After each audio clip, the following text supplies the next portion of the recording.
श्री कृष्णाय नमः। श्री गोपी जनवल्लभाय नमः। श्रीमदाचार्य चरण कमलेभ्यो नमः। श्री गोसाई जी परम दयालवे नमः।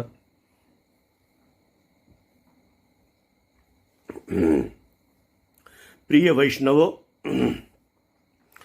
अपरस की 2 वीडियोस बनी और स्नान करने की प्रक्रिया बताई, स्नान कराने की प्रक्रिया बताई ठाकुर जी को। अब थोड़ा सा मंत्र पर विचार कर लेते हैं।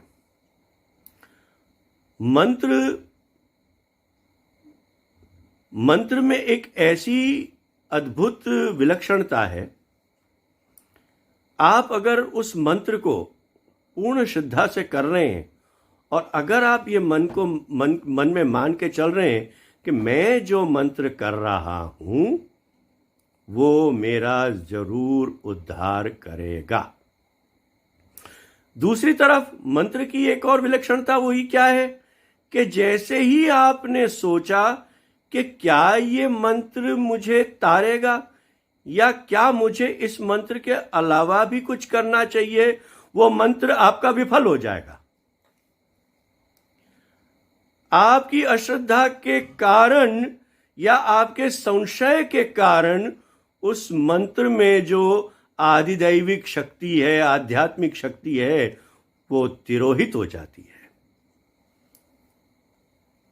कई वैष्णवों के साथ में ऐसा एनकाउंटर हो चुका है मेरा। जे हमें आ तो करिए छिए, एना सिवाय शू करिए। देखो, आपने अगर उस आशय में पूछा हो कि चलो मैं इतना तो मेरा पाठ के क्रम में इतना तो मैं कर लेता हूं, मगर आप और कुछ आज्ञा करो तो मैं और कुछ प्रयत्न करूं कुछ और करने की, वहां तक तो बात बहुत अच्छी लगती, बहुत समझ में आती है बात। मगर ये कहना कि मैं अष्टाक्षर तो करता हूं मगर उसके अलावा मुझे और क्या करना चाहिए, तो अलावा में तो फिर कुछ है ही नहीं। आपको अगर अपने प्रभु के नाम पर विश्वास नहीं है, श्री कृष्ण शरणम मम, उस पर आपको विश्वास नहीं है कि मैं प्रभु के शरण में हूं, मैं प्रभु श्री कृष्ण परात्पर परब्रह्म श्री कृष्ण की शरण में हूं और उन्होंने मुझे अपने शरण में रखा है। जो अब तक हुआ वो, जो हो रहा है वो, और जो आगे होएगा वो सब ये शरण के आने से प्राप्त हुआ है मुझे। तो इसलिए महाप्रभु जी ने भी ये कहा है, वदद भी रेव सततम। सततम है तो आप ये विचारो, आप जाजरू में बैठे हुए हो ना, वहां पर भी आपको मन में तो अष्टाक्षर करते ही रहना चाहिए। आप किसी की अंतिम यात्रा में गए हो, आप किसी की अंत्येष्टि में गए हो, वहां पर भी अगर आपने अपना मनन चालू रखा तो आपके लिए तो वो तारक है ही, मगर वो जो दिवंगत आत्मा है वो कितना धन्य धन्य अपने आप को महसूस करेगा कि एक वैष्णव बैठकर देखो अष्टाक्षर मंत्र बोल रहा है। आप स्नान करते समय जो मंत्र बोल रहे हैं, श्री कृष्ण वल्लभे देवी यमुने तापहारिणी सेवायै स्नातुमिच्छामि जलेस्मिन् सन्निधिं कुरु। अब आपको इसी बात पे विश्वास नहीं है कि मुझे जो है श्री यमुना जी मेरा ताप हरण करेंगे और मुझे प्रभु के सन्निधान में ले जाएंगे। आप बस मंत्र बोलने के लिए बोल ले रहे हैं, पर आपको उस मंत्र में विश्वास कहाँ है। इसीलिए तो आपके इतने पचड़े हैं कि मारा थी अपरस नती निपतीन मारी थी आ नती निपतू। क्यों? आप अगर जब नहा रहे हो, नहाते समय आपने श्री यमुना जी का स्मरण किया कि जल रूपी आप पधार कर मेरे स्नान के समय पर मुझे प्रभु सन्निधान में करो, तो आप क्यों नहीं अपरस में हुए? आपने गृह्णामि गोकुलाधीश चरणामृतम आदरात अतस्त्वत् सेवना सिद्ध्यै मई दीने कृपाम कुरु। हे प्रभु, आपके चरणों का रज रूपी चरणामृत मैं आदर पूर्वक ग्रहण कर रहा हूं। आदर पूर्वक ग्रहण कर रहा हूं। आपकी सेवा की सिद्धि के लिए मुझ दीन पर कृपा करो। फिर आप ये बताओ कहां अशुद्ध रहे?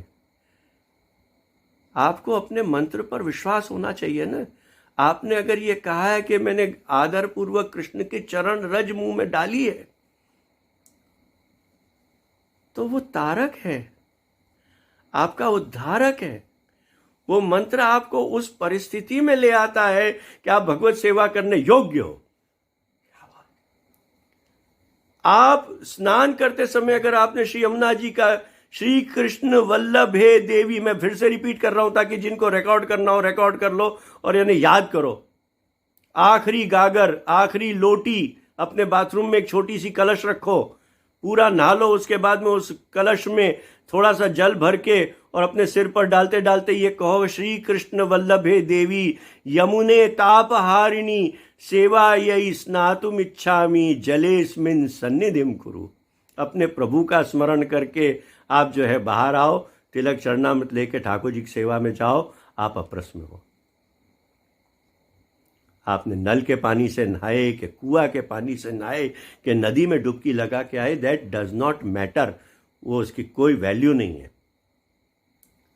आपने अपने मंत्र पर विश्वास रखा कि ये मंत्र मैंने किया है तो ये मेरा तारक है, तभी वो मंत्र फलित होगा आपको, नहीं तो वो मंत्र भी फलित नहीं होगा। मैं कह चुका हूं, चाहे आप महामंत्रों की माला पहन लो गले में, तो भी आपका वो तारण नहीं कर सकता है।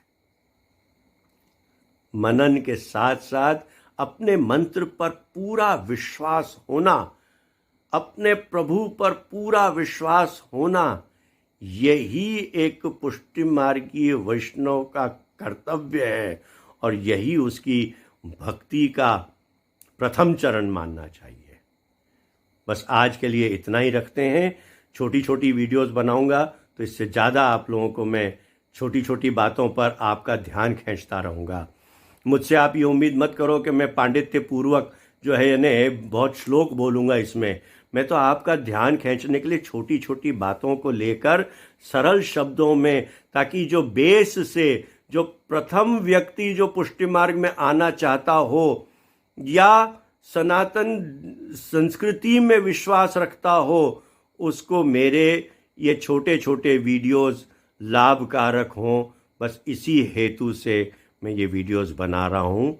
श्री वल्लभाधीश की जय। श्री गोसाई जी परम दयाल की जय।